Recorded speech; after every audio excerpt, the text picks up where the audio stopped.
Hi mga B!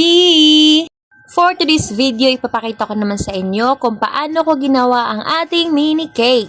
Ito pala ay ka-size ng bento cake, as in 4 by 2.5. Medyo mataas nga lang to tingnan kasi namihan ko ng lagay sa palaman para magmukhang mataas naman. Ang bento cake hindi pwedeng pataasin yan kasi masisira ang cake pag natakloban na ng cover ng bento. Tapos sa part na yan, nag-coat na ako ng red. Bali, ang ginagawa ko talaga is white muna bago ang mga dark color.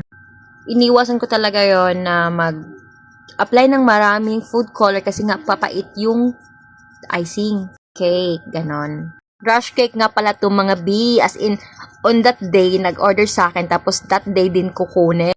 Pero nung natapos na, sabay-sabing, bukas na lang daw. Ouch! Tapos ayan, yung number naman is nilagyan ko ng gold, para daw, gold, ganun kasi yung sa sample na sinend sa akin. Tapos yun, brush na lang ginamit ko dyan kasi di ako nakatiis, parang hirap kasi pag yung tip, icing tip yung yung piping tip yung gagamitin. Kaya naggamit na ako ng brush. Diba? Tapos, sa part na yan, naglagay na tayo ng ribbon, black ribbon kasi yun yung nasa sample. Ibang ganda, tingnan. Ang tawag ko dyan sa cake na yun is vintage with ribbon. Ganon kasi. O siya, tapos na yan. Salamat sa panonood. Like and share. Bye-bye!